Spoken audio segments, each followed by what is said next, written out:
বালুর উপরে cake. High বন্ধুরা, আজকে আমার মিনি কিচেনে কেক তৈরি করবো। চলো তাহলে প্রথমে ময়দা এবং বেকিং পাউডারটাকে চেলে নিব। এরপর ডিমের সাদা অংশটাকে আলাদা করে খুব ভালোভাবে ফেটে নেব। মাটির চুলা কেক খুবই কষ্টসাধ্য। আজকে বালুর মাধ্যমে কেকটা করবো। ডিমের সাদা অংশের সাথে এখন আমরা চিনি মিক্স করে ভালোভাবে আবার ফেটে নেব।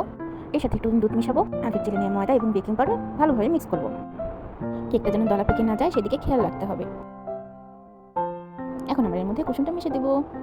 আমি তো ভুলে গেছি, এর মধ্যে একটু তেল দিতে হবে। একটু আমরা তেল মিক্স করে দেবো ছোটো মিনি পাত্রে। এখন আমি আমার বেকিং পেপারটা ভালোভাবে বসিয়ে নেব। এরপর বসানো হয়ে গেলে আমি একটু তেলটা ব্রাশ করে নিচ্ছি যাতে নিচে লেগে না যায়। এখন আমি এর মধ্যে আমার মিক্সনটা ভালোভাবে বসাই দেবো। বসানো হয়ে গেলে আমি এখন আমাদের তুলায় ফিরে যাই। বালুটাকে একটা পাত্রে ভালোভাবে বসিয়ে নেব। ময়দার পানিটাকে ভালোভাবে ডো করে আমরা ভালোভাবে আমাদের কেকের পাত্রে ভালোভাবে বসাই দেবো যাতে এর মুখ না খুলে যায়। এরপর আমরা চুলায় আমাদের কেকের পাত্রটাকে বসাই দেবো। এখন জাল করতে থাকবো। আমি অনেকক্ষণ জাল করে ফেলেছি, এই জন্য আমারটা ওভার কুক হয়ে গেছে। এখন আমরা ভালোভাবে খুলে দেখবো। এই দেখো আমার কেকটা কেমন হয়েছে, কিন্তু দুঃখের বিষয় নিচে একটু পুড়ে গিয়েছে। যাই হোক, তারপর আমরা হাল ছাড়বো না, আমরা এটাকে দুপুরে ক্রিম লাগাবো এবং ডেকোরেশন জন্য জিরে ফুল দিয়েছে। কেমন হয়েছে বন্ধুরা? টাটা।